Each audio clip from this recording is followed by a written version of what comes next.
क्या हुआ सासू माँ? अब आप अपनी बेटी से रिश्ता तोड़ लेंगी? सुबह से घर में खामोशी फैली हुई थी। घर में सब लोग उठ चुके थे, लेकिन किसी ने किसी से बात तक नहीं की। सब चुप थे। आखिर बोलें तो बोलें क्या? कल रात जो हुआ, सब उसी के सदमे में थे। रोज सुबह सुबह तानों के बगैर जिनकी शुरुआत नहीं होती, वह सासू माँ संगीता जी भी आज खामोशी से अपनी पूजा पाठ कर रही थी। रोज माँ की हाँ में हाँ मिलाने वाला बेटा मोहित अखबार में आंख गड़ाए बैठा हुआ था, और रचना, उसकी दिनचर्या में कोई फर्क नहीं था। वह रोज इस समय रसोई में सबके लिए नाश्ता तैयार कर रही होती थी, और आज भी रसोई में सबके लिए नाश्ता तैयार कर रही थी। आज नाश्ता बनाते हुए उसके हाथ तेजी से चल रहे थे, और उससे भी ज़्यादा तेजी से उसका दिमाग चल रहा था। उसके काम में तेजी देखकर उसके पति और सास दोनों हैरान थे। एक दो बार दोनों ने एक दूसरे की तरफ देखा भी, इशारों इशारों में पूछा कि आखिर बात क्या है, भाई करने वाली क्या है, ये दोनों को भी पता नहीं था, इसलिए चुप थे।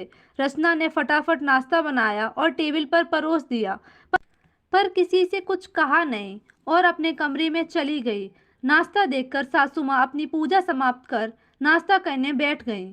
मोहित को भी सासू माँ ने इशारे से ही कहा कि वह भी आकर नाश्ता कर ले, तो मोहित भी अपने माँ के पास ही बैठकर नाश्ता करने लगा। इधर रचना अपने कमरे में जाकर बैठ गई।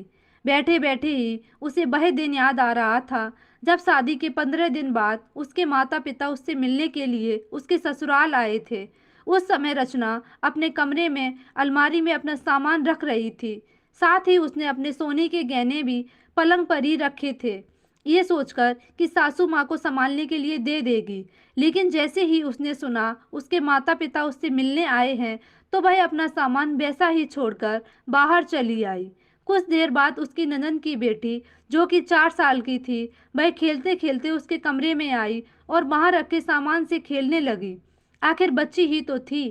खेलते खेलते ही उसने हार उठा लिया और उसे लेकर बाहर आ गई। उसे रचना की ननद पायल ने देख लिया और उसकी नीयत उस हार पर खराब हो गई। उसने फटाफट उस हार को अपने आंचल में छुपा लिया। थोड़ी देर बाद रचना अपनी माँ को लेकर कमरे में आई, तो उसकी माँ ने टोका, रचना, तूने गहने ऐसे कैसे रखे हैं बेटा? ऐसे सामान खुला नहीं छोड़ते, इन्हें संभाल कर रख दो। जी मम्मी, आप बैठो तो सही। कहते कहते रचना गहने उठाने लगी, तो वह हैरान रह गई। उसका हार गायब था।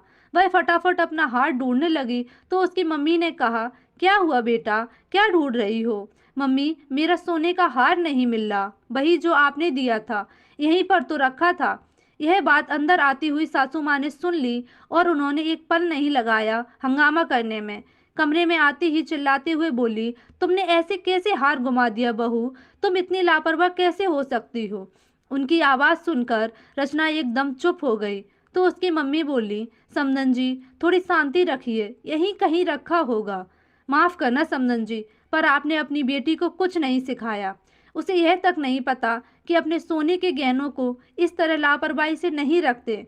संगीता जी इतनी जोर से चिल्ला रही थी कि उनकी आवाज़ सुन रचना के पापा और मोहित भी कमरे में आ गए। रचना की मम्मी ने हिम्मत कर संगीता जी से कहा, अभी थोड़ी देर पहले इस कमरे से बच्ची खेलती हुई बाहर आई थी, क्या पता उसने कहीं। खबरदार समदन जी, जो आपने चोरी का इल्ज़ाम मेरी नातन पर लगाया। एक तो आप जैसे लोग खुद अपनी बेटी के घर में जाकर चोरी करते हैं और इल्ज़ाम दूसरों पर लगाते हैं। मम्मी जी, आप ऐसे कैसे मेरे मम्मी पापा पर चोरी का इल्ज़ाम लगा सकती हैं? रचना के इतना कहते ही संगीता जी ने जोर जोर से चिल्लाना शुरू कर दिया। लेकिन मजाल कि पायल ने उसके बाद भी अपना मुंह खोला हो। यहाँ तक कि जब वह छोटी सी बच्ची आगे आकर कुछ बोलने लगी, तो उसे भी खींचकर दूसरे कमरे में ले गई, यह कहते हुए कि छोटी बच्ची पर इन सब बातों का गलत असर होता है। बात बढ़ती देखकर रचना के माता पिता ने हाथ जोड़ लिए और वहां से रवाना हो गए। जब रचना उनके साथ जाने को हुई, तो उन लोगों ने उसे समझाया और अपनी कसम देकर वहीं रोक दिया। उस दिन के बाद उसने मायके की शक्ल तक नहीं देखी। उसकी सासू माँ ने उसके मायके वालों से सारे रिश्ते खत्म कर दिए। मोहित अपनी माँ की बात कभी नहीं टालता था, तो उसने भी कुछ नहीं कहा। लेकिन कल रात उसकी ननद पायल और नंदोई आकाश जी खाना खाने आए हुए थे। सब लोग बैठकर खाना खा रहे थे और रचना सबको खाना परोस रही थी, जबकि पायल की बेटी खाना खाकर अपनी मम्मी के मोबाइल पर गेम खेल रही थी। उसी समय आकाश जी ने रचना के बनाए हुए खाने की तारीफ की तो संगीता जी ताने मारने लगी। खाना बनाना तो मैंने इससे सिखाया है, इसे आता ही क्या था? आखिर चोरों के खानदान से जो ठहरी। इसके मम्मी पापा को तो अपनी ही बेटी के ससुराल में आकर हार चुराते हुए भी शर्म नहीं आई। यह बात पायल की बेटी भी सुन रही थी। फिर उसे पता नहीं क्या सूझी, मोबाइल देखते ही देखते वह रचना से बोली, मामी आपके मम्मी पापा चोर हैं क्या? छोटी सी बच्ची की बात रचना के दिल में तीर की तरह चुभी, पर सासू माँ हंसते हुए बोली, और नहीं तो क्या, इसके मम्मी पापा चोर ही तो हैं जो बेटी का सोने का हार चुरा ले गए। लोग बेटियों को हार देते हैं, पर इसके मम्मी पापा तो। इतना कहते कहते वह जोर से हंसने लगे। इस पर पायल की बेटी कुछ अपनी मम्मी की फोटो मोबाइल में निकालकर रचना के पास आकर बोली, पर मामी मेरी नानी ने तो कितना सुंदर हार दिया है मेरी मम्मी को, देखो तो। कहते हुए उसने मोबाइल रचना के सामने कर दिया। उस फोटो में पायल ने गले में जो हार पहना था उसे देखकर रचना चौंक गई। यह तो उसका ही हार था। उसने गुस्से से पायल की तरफ देखा तो उसके मुंह का निवाला मुंह में ही अटक कर रह गया। वह समझ गई थी कि बेटी ने वह फोटो ही दिखाई जिसमें उसने रचना का हार पहन रखा है। रचना ने मोबाइल लेकर अपनी सासू माँ को दिखाते हुए कहा, यह हार जीजी के पास कैसे आया सासू माँ? यह तो मेरा हार है। उस हार को देखते ही सासू माँ की भी बोलती बंद हो गई। सच में रचना का ही हार था। उन्होंने निगाह उठाकर अपनी बेटी की तरफ देखा, लेकिन उससे पहले आकाश जी ने मोबाइल लेकर उस फोटो को देखा और कहा, अरे मम्मी जी, यह तो आपने मोहित की शादी में तोहफे के तौर पर उसे दिया था ना? माफ करना नंदोई जी, यह मेरा हार है और यह वही हार है जिसके पीछे मेरे माता पिता को चोर साबित कर दिया गया। यह सुनकर सबकी बोलती बंद हो गई।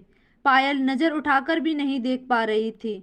आज किसी से कुछ कहते नहीं बन रहा था, सब चुप थे। आखिर दामाद के सामने कहते तो कहते क्या, लेकिन रचना ने पायल को जमकर सुनाया और इसी बात पर कल रात से सासू माँ गुस्से में हैं।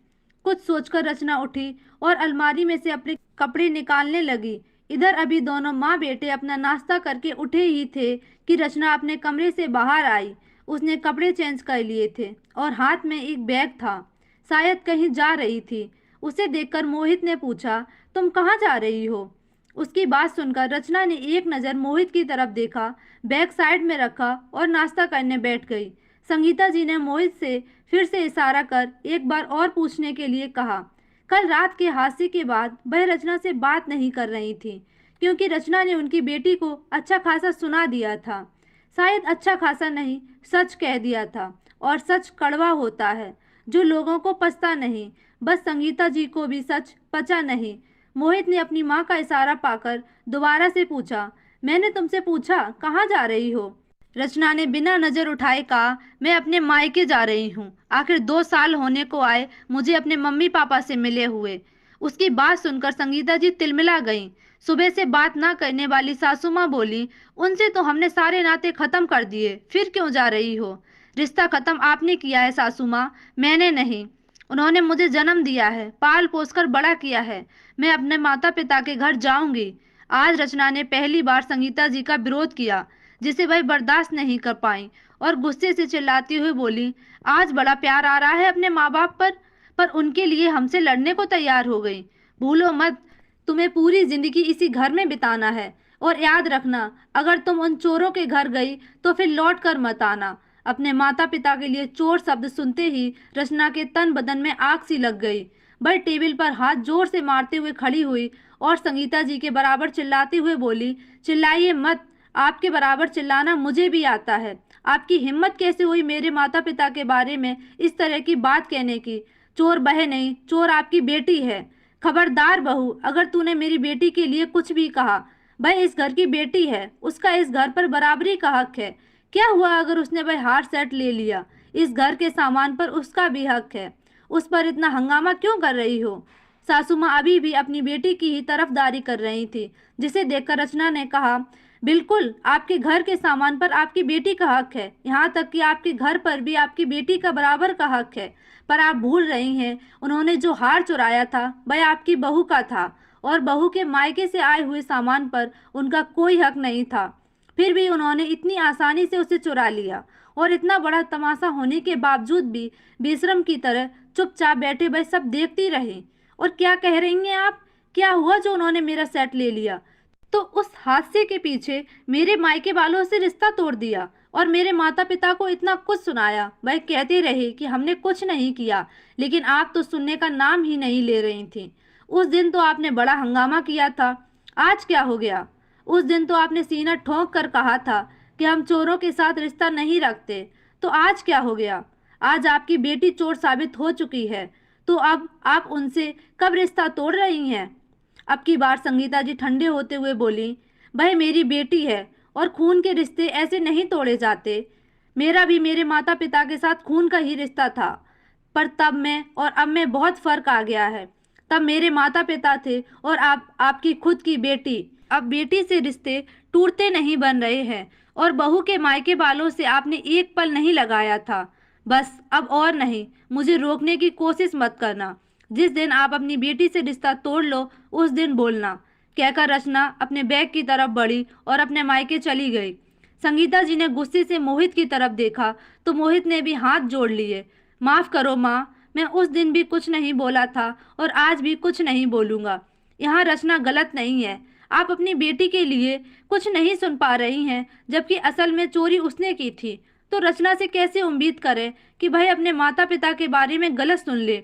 माँ भगवान के लिए आप अपना बुढ़ापा खराब मत करो। इतना कह मोहित भी अपने कमरे में चला गया।